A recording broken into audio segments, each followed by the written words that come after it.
Okay,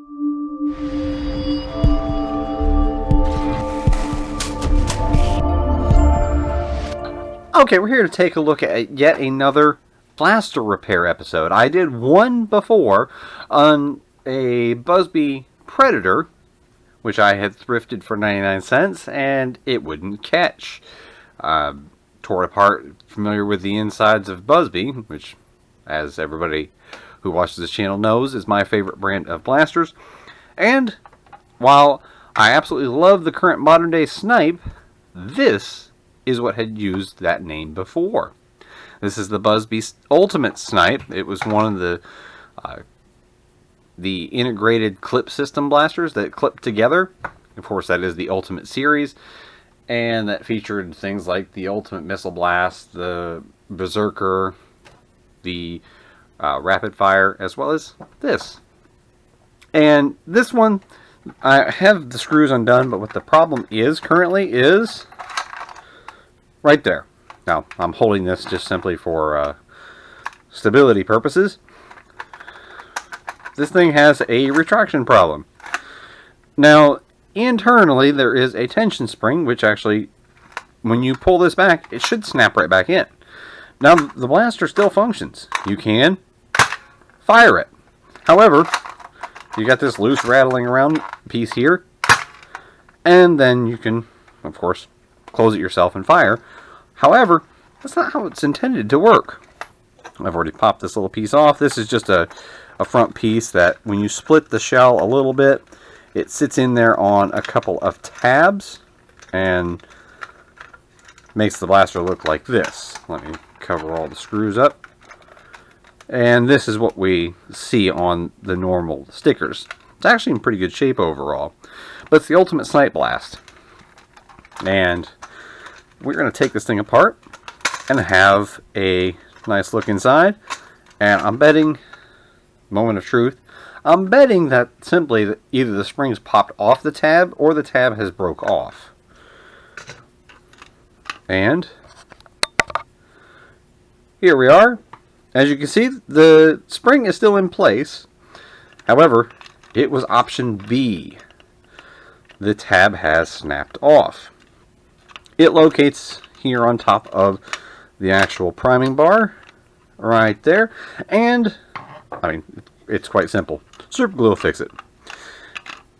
And while we're at it, let's take a look at the internals of the Busby Ultimate Snipe Blast. And like I said, that front piece, it just simply slips over those. There is no screws holding it in place. It slides over the barrel and down on those pegs. So, pop it up and out. And then the barrel and plunger tube, one piece assembly, it just sits in there, held in that little holder here. Pull it out, and most people would say that's probably not worth modding, but this is me you're talking about. This is going to get modded. I've got it apart. I might as well. What I'm going to do is actually, we're going to drill it out, throw a little bit of brass tubing in there, and we'll have one, because, I mean, look at that. Look at that dart peg. That thing is a disaster.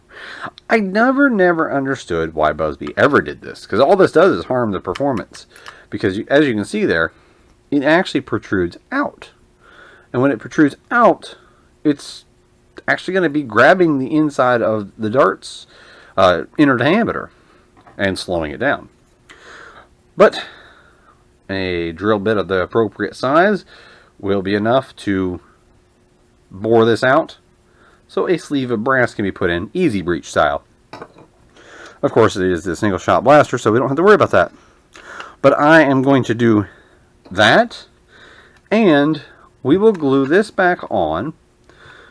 Of course, that is not a structure piece. I don't know how somebody would have managed to break that. I really don't. But here is actually what you have as far as a spring. But I will do those two repairs, well, mod and repair. I'll do those off camera, and then we'll come back and check out what we've got. But you do have a Phillips screw holding on the plunger head. And That's about the same sort of plunger rod. That's about the same sort of plunger rod that the Tech 6 has. They're fairly beefy. I mean, they can handle a spring upgrade, but that spring's already beefy. Let's check out my little stash of 7-kilogram Retaliator springs. And yes, I do have a gift jar just full of brand new 7-kilogram Retaliator springs. Gift jars are fantastic for organizational purposes. That is a habit I picked up from my dad with his hardware, and you can use them for catch springs, you can use them for full-on main springs and whatnot. But here is the size difference. You could actually probably cut that. Cut it about here, square it, and maybe even file the end so it doesn't dig into the plastic. Yeah, I'm thinking about right there. Because then if I square it here, which squaring it is the process of bending the steel coil down to be a flat surface like this. That is called squaring the spring. So you'd pick, like, instead of cutting it dead even right there, you'd go up a little bit to right about there, and then you actually take and square it right here. Start your bend, work it flat, and I think I'll do it about right there. And then we'll see the installation of the squared 7-kilogram spring, the brass barrel, and again, of course, while I have it, the repair will be done to my return, so it'll be snappy and return in on its own. We'll do that and then come back with the finished result. I'm going to come back in here right in the middle. I just squared the spring, and I want you to see what that would look like if you do it yourself with a pair of needle nose. Just use side cutters to clip it off ahead of where you would need, and then all you do is kind of over exaggerate your bend at one spot. I started right here. You can actually see the exaggerated bend where it, instead of continuing on smoothly, it all of a sudden flattens off. And then you bend the spring, working concentrically all the way around until you have a flattened surface. There's my squared end right here, as you can see. Here is the factory squared end. Mine's not quite as smooth as that, but this won't dig into the plastic either on the plunger head or against the spring stop in the shell. Either or. And that's important. I don't want it to dig in because eventually that'll fatigue the plastic and cause a failure, possibly. But that is the spring that'll go in. I just wanted to pause and go over that real quick because this is kind of going to be a repair and modding video in one. But let's continue on. Okay, now coming back at the end, before I put the blaster back together to do some chronograph testing, I wanted to go over exactly what I've done so that if by chance you have a ultimate Snipe Blast and want to do this, you could follow along. Well, what I've done is I put a 2-inch long section of 17/32 brass. 2 inches, basically I chose that because that comes all the way to the back here and allows me to have a clear chamber straight down from the plunger tube all the way through. And 2 inches also doesn't stick out too far to where it would get dented or dinged. And I did basically do it the same way I do my easy breeches, which would get inserted into the breech of a magazine-fed Springer. In that, as you can tell there, let me use the back of that ruler, it has a pretty nice trumpet-style flare there. And that just basically makes it easier to put a dart in without having to be dead on. Inside of the mag well, when it's mounted in the breech of a magazine-fed blaster, it allows it to scoop the dart up a little bit better. In this, it just makes it easier to shove the dart in. But this gets set back down inside of here. This you can insert as you're putting the two shell halves together. And then we'll put our spring in. I'll button this back up. And of course, there is the return spring rest attached. And I pulled out one of my other Snipe Blasts. That's what it's supposed to do. And now it does. So we'll come back here when I get this all buttoned up, put back together, and ready to Okay, now coming back after I have put it all together and let it sit to where the glue cures, we have our newly repaired and modified Buzzbee Ultimate Snipe. And now you can see it does indeed retract on its own.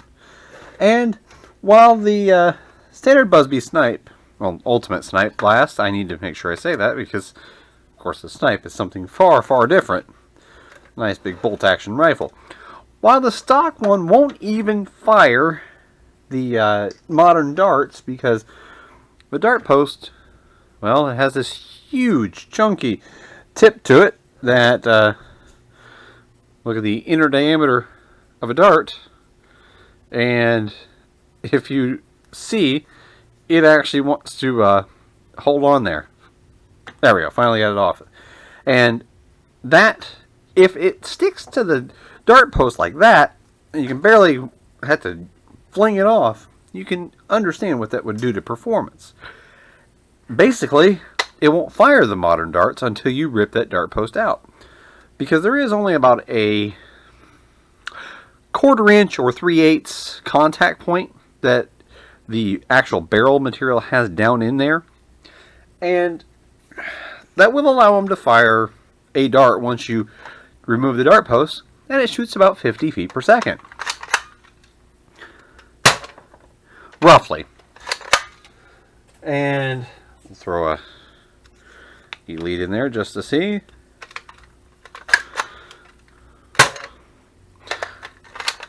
Okay, that's a crazy reading. I don't think it went at 1188. 54.3. That's with the long distance darts. They shoot quite good velocities. That's not really usable by today's standards, but we'll take our, I already have it primed, we'll take our modified one, and it fired so hard it didn't even read. I did test this already before the video, and I was getting up in the upper 80s to 90-ish. Like there's a 96.8. But what we have here is now a 90 feet per second-ish Buzzbee Ultimate Snipe Blast. That's actually really good for a fairly easy mod. I repaired the retraction and put a 2-inch piece of brass that's 17/32, trumpeted out to make it easy to load, and put a little bevel on the inside here, also to make it not snag darts, and a 7-kilogram retaliator spring that I squared off personally after cutting it down. It makes it now be a quite usable single-shot pistol, even in today's Nerf wars. So, a very neat little pistol that I think most people overlook as, not really usable. But just a little bit of tinkering, and you have something that I think is quite usable. So that'll bring me to a conclusion of the video. I hope you enjoyed both the repair and the mod. This is what I think to be a neat little pistol. I kind of wish Buzzbee would re-release it, because honestly, it's pretty comfy, quite nice, easy to use, easy to prime, and if they would release it with a modern barrel, it would be even better. A little bit bigger plunger tube and a traditional barrel. It'd be pretty neat. But that's the Buzzbee Ultimate Snipe Blast, repaired and modded. And this is MongooseJake, and hope you enjoyed it. Hope it was informative to watch, and hope you'll stick around for something else in the future. But I thank you for watching, and until next time, this is MongooseJake signing out.